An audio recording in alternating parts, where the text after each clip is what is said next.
ഞാൻ വന്ന് കെട്ടിപ്പിടിച്ചപ്പോൾ ദിലീപേട്ടൻ എന്നോട് ചെയ്യി പറഞ്ഞു, മൂവിയെ കുറിച്ച് പറയുന്നതിന് മുമ്പ്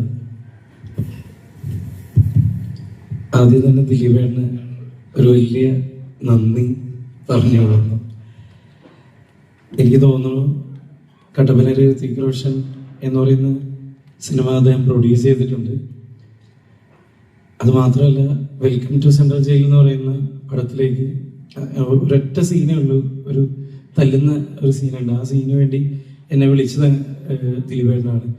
ആ സീൻ കണ്ടതിന് ശേഷമാണ് റാഫി സാർ പിന്നെ റോൾ മോഡലിലേക്ക് വിളിക്കുകയും ബോംബ് കഥ സംഭവിക്കുകയും അങ്ങനെ കണക്ട് ചെയ്താണ് എൻ്റെ അഭിനയ പരിപാടികളൊക്കെ തുടങ്ങുന്നത്.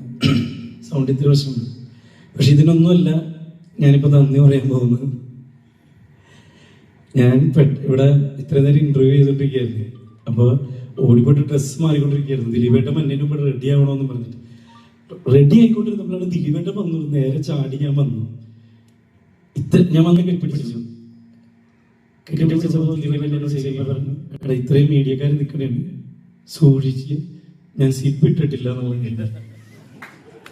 എൻ്റെ മാനം രക്ഷിച്ചതിന് മരണം വരെ ഞാൻ നന്ദിയുള്ളവനായിരിക്കും.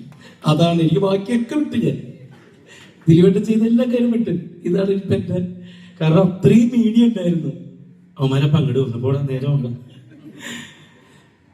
പിന്നെ ഇവിടെ എത്തിയിരിക്കുന്ന എൻ്റെ വേദിയിൽ മുമ്പിലിരിക്കുന്ന വിശിഷ്ട വ്യക്തിത്വങ്ങളെ, എൻ്റെ പ്രിയപ്പെട്ടവരെ, എൻ്റെ മീഡിയാസ്, എൻ്റെ കൂട്ടുകാരെ, എല്ലാവർക്കും വലിയൊരു നന്ദി അറിയിക്കുകയാണ്.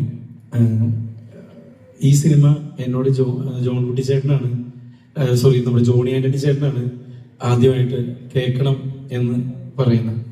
അങ്ങനെയാണ് ഞാൻ കേൾക്കുന്നത്. അപ്പോൾ എൻ്റെ ഏറ്റവും വലിയ സന്തോഷം എന്ന് പറഞ്ഞു കഴിഞ്ഞാൽ, ഞാൻ തിയേറ്ററിൽ അന്നൊക്കെ ടി വിയിൽ വരുമോ, ഈ മുഖം ടി വിയിൽ വരുമെന്ന് പോലും വിചാരിക്കാത്ത കാലഘട്ടത്തിലാണ് ഞാൻ താന്തോന്നി എന്ന് പറഞ്ഞ പടം കാണുന്നത്. പിന്നീട് അതേ സംവിധായകൻ്റെ ഒരു പടം ഞാൻ അഭിനയിക്കുമെന്ന് സ്വപ്നത്തിൽ പോലും വിചാരിച്ചിട്ടില്ല. അപ്പോൾ ജോർജ് ചേട്ടൻ എന്നുള്ളത് തന്നെയായിരുന്നു എൻ്റെ ആദ്യത്തെ ആകർഷണം.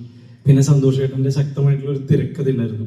പ്രത്യേകിച്ച് സസ്പെൻസ് ത്രില്ലർ ആകുമ്പോൾ കാണുന്ന പ്രേക്ഷകനും എപ്പോഴും അവൻ്റെ ഒരു ബുദ്ധി ഉപയോഗിക്കും. ഈ റൈറ്ററിന്റെ മുകളിൽ ഒരു ബുദ്ധി ഉപയോഗിച്ചിട്ടായിരിക്കും പ്രേക്ഷകൻ കാണുന്നത്. കാരണം അവൻ കുറച്ചുകൂടി എന്താ പറയുന്നത്, കുറച്ചുകൂടി ബുദ്ധിയുള്ളവരാണെന്ന് സ്വയം വിലയിരുത്താൻ വേണ്ടിയിട്ട് നമ്മളിങ്ങനെ അതങ്ങനെ ഇരിക്കും ഇങ്ങനെ ഇരിക്കും എന്നൊക്കെ വിചാരിക്കും. പക്ഷെ അങ്ങനെയൊന്നും ആയിരുന്നില്ല. നമ്മളുടെ ചിന്തയിലില്ലാത്ത ഒരുപാട് കാര്യങ്ങൾ, ഒരുപാട് ത്രില്ലർ മൂഡിലൂടെയാണ് ഈ സിനിമ കടന്നുപോയത്.